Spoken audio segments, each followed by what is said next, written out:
저희 기도하고 하나님의 말씀 듣도록 하겠습니다.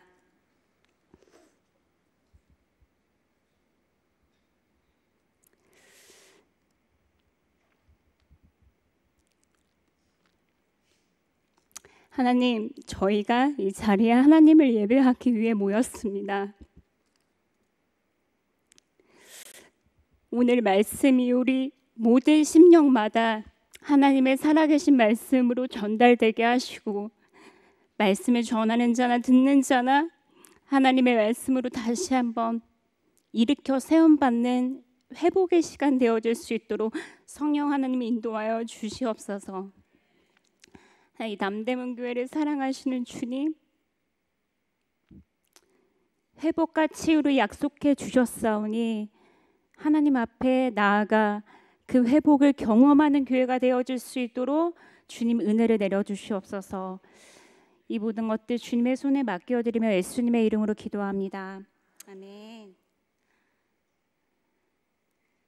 네, 잠깐 눈물을 닦고 시작하겠습니다. 죄송합니다.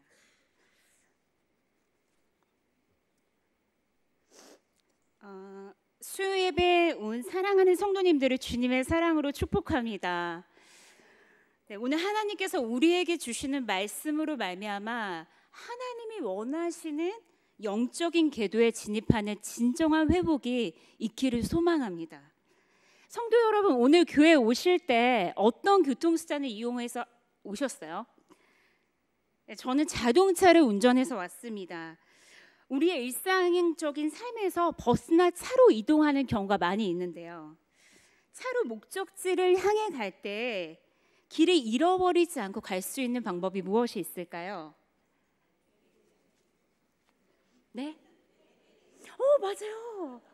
바로 내비게이션을 이용하는 것입니다. 내비게이션은요, 내가 출발하는 위치를 정확하게 파악하고 도착하고자 하는 목적지까지 나를 가장 신속하고 안전하게 안내해 주기 때문이에요. 내비게이션은 GPS라는 장치로 나의 위치를 아주 정확하게 알려주는데요, GPS는 어떤 원리로 나의 위치를 알려주는 것일까요? GPS는 글로벌 포지셔닝 시스템으로 전 지구 위치 결정 시스템이라는 뜻인데요, 인공위성과 수신기를 이용하여 나의 위치를 찾아주는 것입니다. 내비게이션 안에 있는 수신기는 인공위성에서 발사하는 전파를 수신하여 내 위치를 찾게 되는 것이죠. 이렇게 GPS로 내 위치를 정확하게 파악하게 되면 내비게이션은 안전하게 목적지까지 길을 안내해 줍니다. GPS가 원활히 작동하기 위해서는요, 인공위성이 꼭 필요한데요, 인공위성은 GPS 이외에도 일기예보, 통신, 재난관리 등 우리 생활의 전반적인 영역에 도움을 주고 있어요. 그렇다면 인공위성이 자신의 역할을 제대로 수행하기 위해서는 어떻게 해야 할까요? 바로 스스로 다니는 길인 자신만의 궤도를 벗어나지 않기 위해 노력해야 합니다. 즉, 인공위성은 자신의 궤도를 잃지 않기 위해 항상 궤도 조정을 해야 하는 것이에요. 궤도 조정을 하지 않는다고 해서 바로 궤도를 이탈하는 것은 아니지만, 이러한 시간이 지체가 된다면 원래 궤도를 완전히 벗어날 수밖에 없습니다. 그렇게 되면 인공위성은 자신의 역할을 제대로 수행하지 못할 뿐만 아니라 우주 쓰레기로 전락하고 말아요. 인공위성이 자신이 있어야 할 궤도 안에 진입했을 때 자신의 역할을 제대로 수행할 수 있는 것입니다. 성도 여러분, 우리의 영적인 삶도 하나님의 궤도에 진입해야 하나님의 뜻 가운데 살아갈 수 있습니다. 오늘 본문 호세아서를 통해 하나님의 궤도를 벗어난 이스라엘 백성의 영적 침체와 더불어 그럼에도 불구하고 회복을 주시려는 그 하나님의 끊임없는 사랑을 말씀을 통해서 발견하고자 합니다. 호세아서는요, 주전 8세기를 배경으로 하고 있는데요, 여로보암 2세 때부터 이스라엘이 멸망하기 이전까지의 시기입니다. 여로보암 2세가 이스라엘을 통치하던 시기에 이스라엘은 국가적인 번영과 평화를 누렸어요. 여로보암 2세 때 이스라엘은 솔로몬 시대만큼이나 영토를 확장을 했고요. 이스라엘을 괴롭히던 다메섹의 세력은 아수르의 견제로 약화되었고, 아수르는 새로운 세력과 맞서 싸우느라 이스라엘을 견제할 여력이 도저히 없었습니다. 무엇보다 그들이 번영을 누릴 수 있었던 것은 이방 세력의 압제에 눌려 고통받는 이스라엘 백성을 향하신 하나님의 은혜가 있었기 때문이에요. 열왕기하 14장 26절에서 27절을 함께 읽어볼까요? 이는 여호와께서 이스라엘의 고난이 심하여 매인자도 없고 노인자도 없고 이스라엘을 도울 자도 없음을 보셨고, 여호와께서 또 이스라엘 이름을 천하에서 없이 하겠다고도 아니하셨으므로 요아스의 아들 여로보암의 손으로 구원하심이었더라. 결론적으로 이스라엘의 번영은 하나님의 은혜에서 기인한 것이었어요. 그러나 이스라엘 백성은 하나님께 받은 은혜를 잊어버리고 배은망덕한 삶을 살았습니다. 호세아 4장 7절에는 그들은 번성할수록 내게 범죄하였다라고 적혀져 있어요. 국가를 다스리는 대다수의 정치 지도자들은 하나님의 뜻을 따르지 않았습니다. 그들은 하나님 앞에 교만하고 방종하여 자신들을 하나님의 말씀 아래 두지 않았어요. 또한 나라의 주권자이신 하나님을 전적으로 신뢰하기보다는 자신들만의 인간적인 방법으로 이스라엘의 왕권을 유지하려고 부단히도 노력했습니다. 그러니까 하나님의 말씀을 떠난 그들은 신본주의가 아닌 철저한 인본주의로 살아갔던 거예요. 또한 이스라엘 백성은 하나님 외에 다양한 우상들을 세워 그들을 경배했습니다. 호세아 2장 13절을 함께 읽어볼까요? 그가 기골이와 폐물로 장식하고 그가 사랑하는 자를 따라가서 나를 잊어버리고 향을 살라 바알들을 섬겼다. 이스라엘 백성이 특별히 바알을 섬긴 이유가 무엇일까요? 바알이 자신들의 주업인 농사의 성공적인 추수를 가져다 주는 신이라고 믿었기 때문입니다. 자신들의 의식주 문제를 실질적으로 해결해 줄 수 있다고 믿는 그 바알에게 하나님께만 드려야 하는 예배의 당위성을 부여한 것이에요. 또한 이스라엘 백성은 미래의 자신의 문제를 해결해 줄 수 있는 신비한 힘이 있다고 전해지는 나무들 앞에서도 빌기를 서슴지 않았습니다. 하나님이 만든 피조물을 우상으로 만들어 경배했던 것이죠. 그들은 다양한 신들을 세웠고 예배했습니다. 이스라엘 백성은요, 하나님 앞에 영적인 순결함을 잃어버리고 음행하며 종교 혼합주의에 허덕이고 있었어요. 이스라엘의 전반적인 영적 상태는 그야말로 암울했습니다. 이스라엘 백성은 하나님의 궤도에서 완전히 벗어나 있었어요. 호세아는 하나님의 궤도를 벗어난 이스라엘 백성에게 하나님의 심판이 곧 도래할 것이라고 선포합니다. 성도 여러분, 이스라엘 백성은 왜 하나님의 궤도에서 벗어나게 되었을까요? 첫 번째, 이스라엘 백성에게는 하나님을 향한 진실이 없었습니다. 호세아 4장 1절에는 이스라엘 자손들아 여호와의 말씀을 들으라. 여호와께서 이 땅 주민과 논쟁하시나니 이 땅에는 진실도 없고라고 나옵니다. 여기서 진실이란 히브리어로 에메트인데 신실함과 확실함이라는 뜻을 가지고 있어요. 그러니까 이는 자신이 한 약속에 대해서 신실한 마음을 가지고 살아가는 태도를 의미를 합니다. 그러니까 하나님께서는 이스라엘 백성과 시내산에서 언약을 맺으셨는데요. 이 시내산 언약은 하나님과 이스라엘 사이의 약속과 믿음으로 이루어진 깰 수 없는 언약이었어요. 이 언약 체결은 이스라엘이 하나님의 백성이 되고 하나님은 이스라엘의 하나님이시라는 공식적인 선포였습니다. 이스라엘 백성이 모세를 통해 언약의 말씀을 들었을 때 그들은 하나님의 말씀을 따르겠다고 약속했어요. 출애굽기 19장 7절에서 8절 말씀을 함께 읽어볼까요? 모세가 내려와서 백성의 장로들을 불러 여호와께서 자기에게 명령하신 그 모든 말씀을 그들 앞에 진술하니 백성이 일제히 응답하여 이르되 여호와께서 명령하신 대로 우리가 다 행하리이다. 그러나 이스라엘 백성은요, 하나님과의 언약에 대한 처음 마음을 잊어버리고 하나님을 향한 진실을 상실한 채 살아갑니다. 하나님의 백성인 이스라엘 백성이 하나님의 궤도를 벗어난 첫 번째 핵심 요인은 하나님을 향한 처음 마음을 잃어버렸기 때문이에요. 하나님을 향한 처음 마음에 대한 구절은 요한계시록에도 기록되어져 있습니다. 요한계시록 2장 4절에서 5절을 함께 읽어볼까요? 그러나 너를 책망할 것이 있나니 너의 처음 사랑을 버렸느니라. 그러므로 어디서 떨어졌는지를 생각하고 회개하여 처음 행위를 가지라. 만일 그리하지 아니하고 회개하지 아니하면 내가 내게 가서 내 촛대를 그 자리에서 옮기리라. 이 말씀은 에베소 교회에 하신 말씀이에요. 에베소 교인들은 하나님을 향한 첫사랑, 처음 마음을 잊어버린 채 살아갔습니다. 하나님이 원하시는 영적인 궤도를 이탈한 상태였어요. 그래서 5절 말씀을 보면 그러므로 어디서 떨어졌는지를 생각하고 회개하여라고 적혀져 있습니다. 그러니까 하나님을 향한 처음 마음과 현재 마음의 다름을 생각하고 하나님께 온전히 돌이키라는 말씀이에요. 하나님의 궤도를 벗어난 상태에 있으니 영적인 궤도를 하나님께로 조정하라는 의미입니다. 우리의 영적인 삶에도 하나님을 향한 처음 마음이 신실하게 유지되고 있는지 돌아봐야 합니다. 하나님을 향한 처음 마음이 상실되었다면 우리도 이스라엘 백성처럼 하나님의 궤도를 이탈하여 진실함이 없는 신앙생활을 할 수 있기 때문이에요.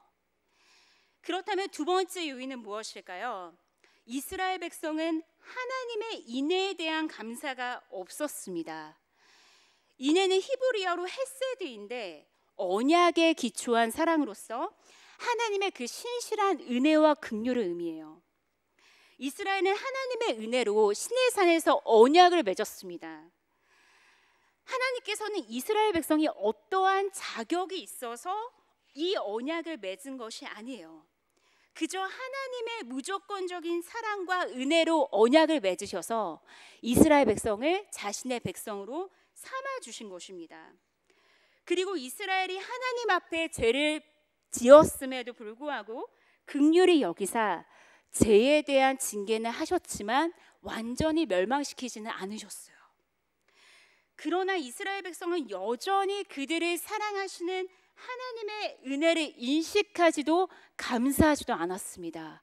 오히려 하나님을 떠나 방종된 삶을 살아갔어요. 우리도 하나님의 무조건적인 은혜로 구원을 받은 하나님의 자녀입니다. 아멘. 우리의 어떠함이 아닌 하나님의 은혜로 구원을 받아 하나님의 자녀가 된 것이죠. 우리에게 주시는 가장 큰 은혜는 바로 구원의 은혜에 있어요. 우리가 하나님께 드려야 할 평생의 감사의 제목은 예수 그리스도를 통해 허락하신 구원에 있는 것입니다.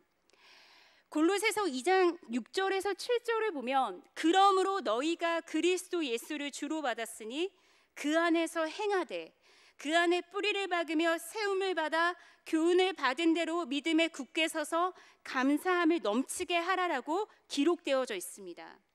그러니까 하나님의 자녀로 살아가는 우리는 항상 하나님의 은혜를 기억하고 감사하면서 살아가야 해요. 하나님께서 우리에게 주신 그 은혜를 망각했을 때 우리는 우리도 모르는 사이에 하나님을 향한 감사를 잃어버리게 되고 하나님의 은혜에 전혀 반응하지 못하는 삶을 살아가게 됩니다. 세 번째는 이스라엘 백성에게는 하나님을 아는 지식이 없었습니다. 여기서 하나님을 아는 지식은 단순한 지식이 아니에요. 직접적이고 구체적인 경험에서 얻게 되는 하나님과의 관계 안에서 체험적인 지식을 의미합니다. 이것은 하나님과의 인격적인 만남과 교제를 통해서 이루어지는 거예요. 이스라엘 백성에게는 하나님을 체험하여 깨닫는 지식이 없었습니다. 하나님과의 그 교제 치밀함 속에 얻어지는 지식이 없었기 때문에 하나님을 제대로 알 수 없었고 하나님의 궤도를 벗어난 그 상태에서 그들의 죄악을 깨닫지 못했던 것입니다. 호세아는 이스라엘의 전반적인 영적인 타락이 하나님을 아는 지식에 대한 결핍에 있다라고 말합니다. 그렇게 힘써 하나님을 알고자 하는 마음이 절대적으로 필요하다고 선포하는 것이죠. 호세아 6장 3절을 함께 읽어보겠습니다. 그러므로 우리가 여호와를 알자, 힘써 여호와를 알자. 그의 나오심은 새벽빛같이 일정하니 비와 같이 땅을 적시는 늦은 비와 같이 우리에게 임하시리라 하리라.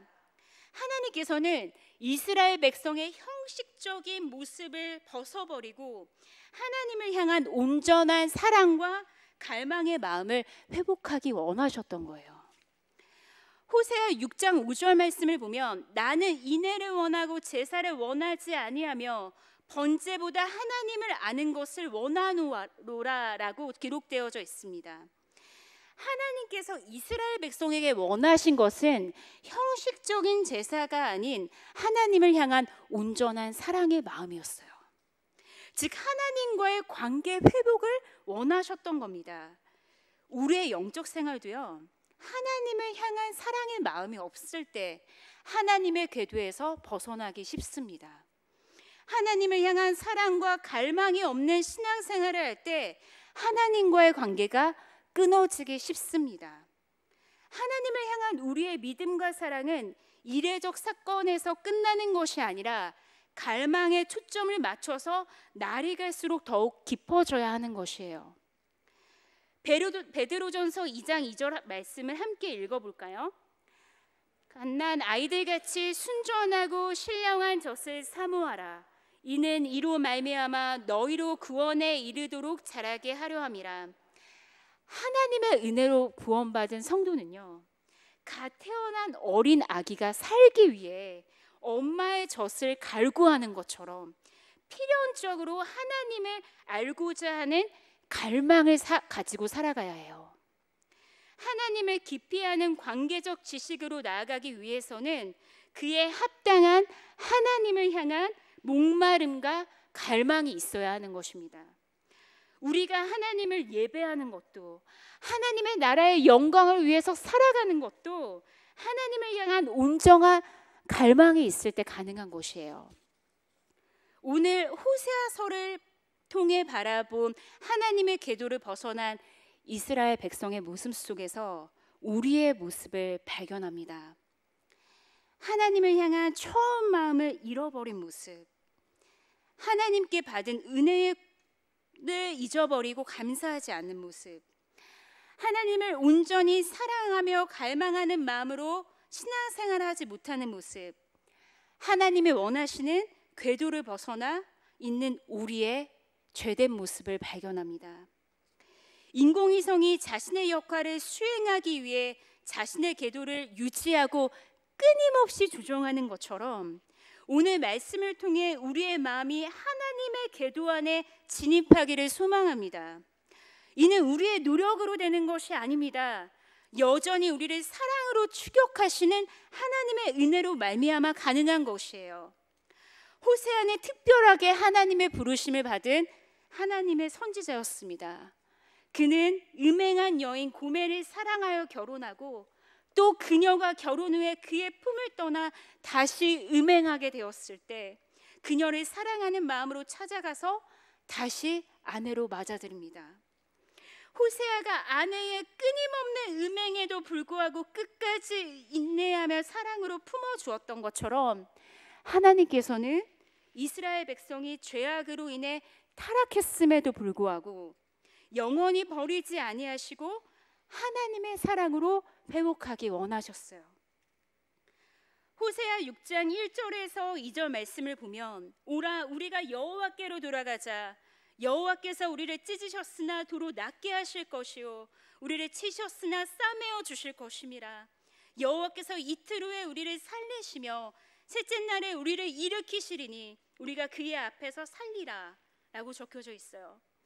하나님을 떠난 이스라엘 백성을 심판하셨지만 심판에서 그치지 아니하시고 돌이켜 회개하여 회복하길 원하셨던 하나님의 그 사랑이 오늘 우리를 향한 하나님의 마음입니다. 우리가 회개하여 하나님께 돌이킬 때 진정한 회복을 누릴 수 있습니다. 회개로 인해 하나님과의 관계가 회복되고 그분과의 교제가 깊어질 때 우리는 진정한 영적인 만족을 누리면서 하나님 안에서 살아갈 수 있어요.